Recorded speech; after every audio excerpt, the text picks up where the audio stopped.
Baiklah, Assalamualaikum warahmatullahi wabarakatuh. Perkenalkan, saya Aulia Rahmadatul Yandra dengan NIM 210530059. Nah, di sini pada pertemuan kali ini kita akan membahas mengenai pajak. Nah, apa saja sih yang nantinya akan kita bahas pada pertemuan kali ini? Tentunya ada poin-poin materinya.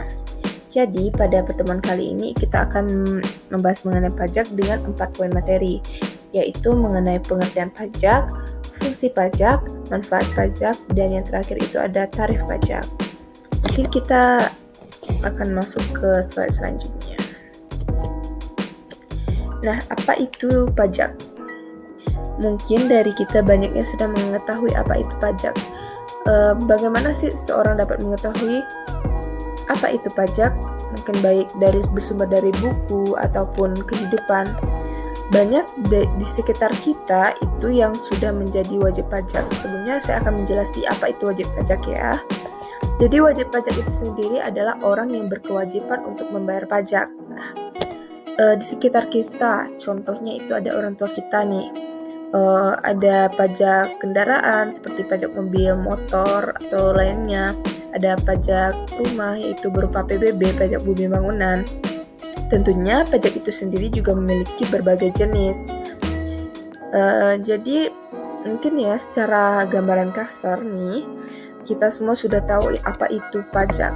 Pajak itu banyak orang beranggapan bahwasanya pajak itu merupakan sebuah pungutan. Untuk pengertian lebih lengkap kita akan lanjut kepada slide berikutnya. Nah, di sini saya sudah menampilkan beberapa penjelasan sedikit penjelasan penting mengenai materi pajak ini.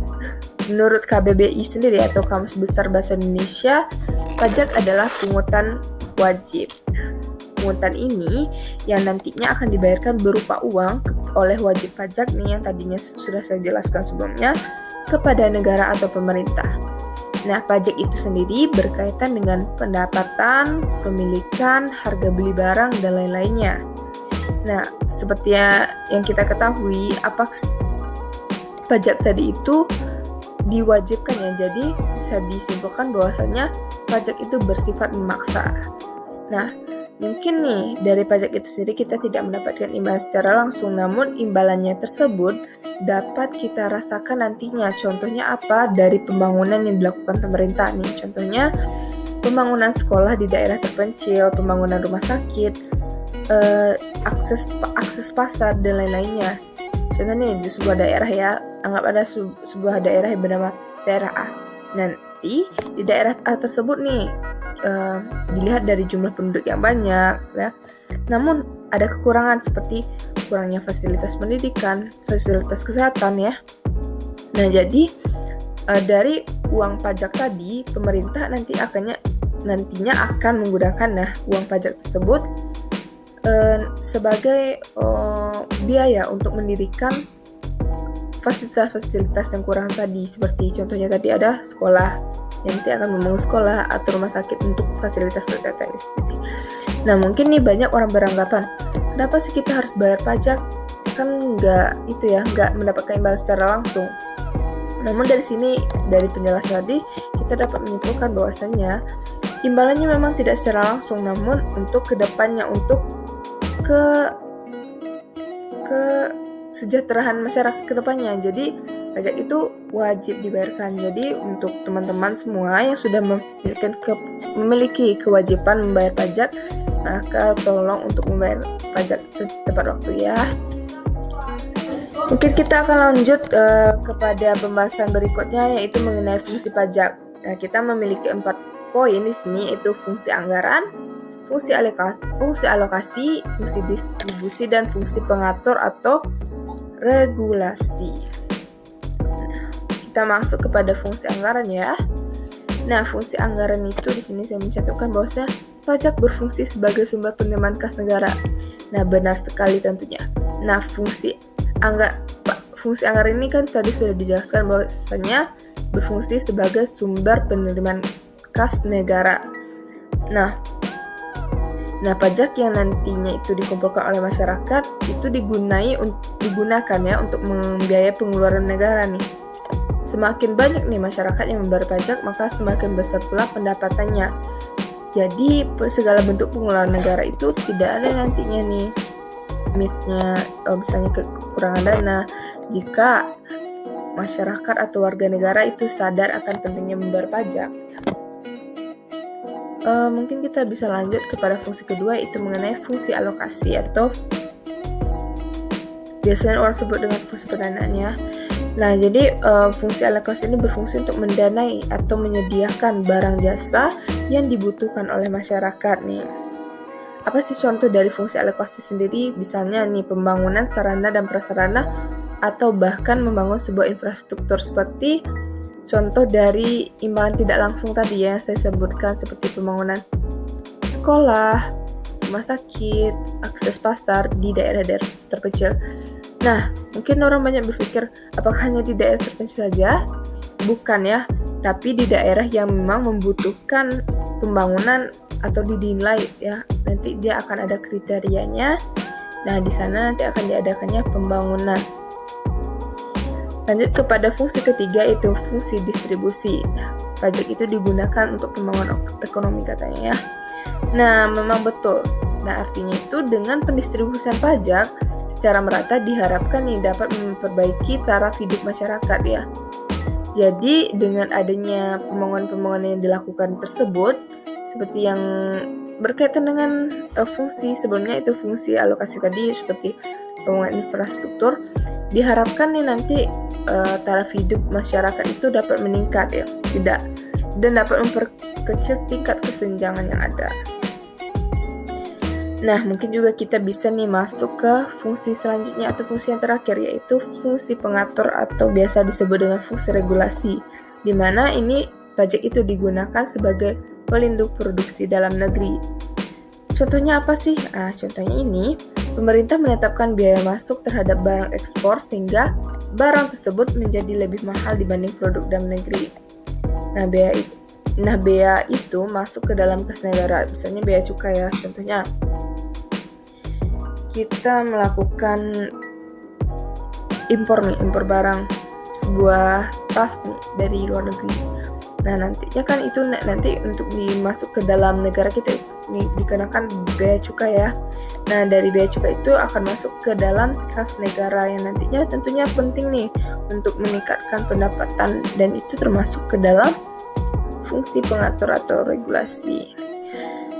Nah, selesai membahas tentang fungsi, tentunya kita masuk ke dalam poin pembahasan materi kita yang ketiga, yaitu manfaat pajak ya. Di sini ada 4 manfaat umum pajak, itu yang pertama yaitu membiayai pengeluaran negara yang bersifat self-liquidating atau yang itu memberikan keuntungan.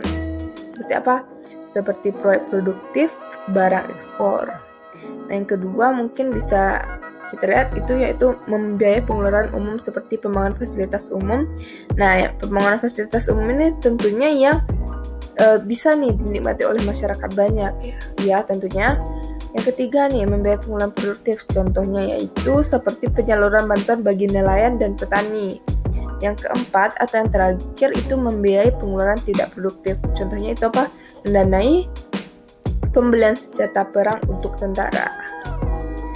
Kan juga ya, tentara itu juga menjaga keamanan, jadi penting ya untuk pembelian senjata itu sendiri.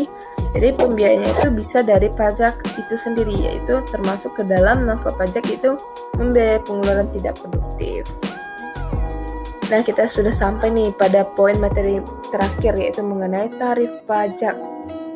Tarif pajak itu ada berapa sih? Tarif pajak itu ada 4, tentunya 4 ya. Yang pertama itu ada proporsional atau biasa disebut dengan sebanding ya. Jadi presentasinya itu yang tetap. Contohnya gimana sih gitu.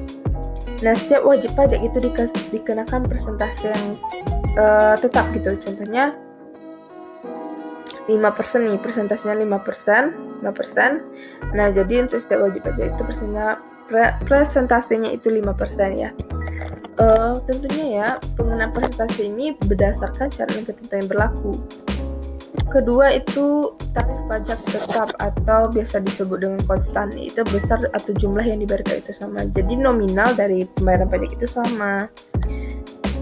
Yang ketiga itu tarif pajak degresif atau tarif pajak menurun. Gimana presentasinya menurunnya? Jadi misalnya yang segini nih pajak presentasinya 10%, segini presentasinya 5%. Itu tuh biasanya nanti itu akan ada pengaturannya, syarat-syaratnya, ketentuan-ketentuannya. Nah, lanjut kepada tarif pajak yang terakhir itu tarif pajak progresif atau meningkat, di mana presentasinya pajaknya meningkat. Tidak jauh beda dengan tarif pajak degresif.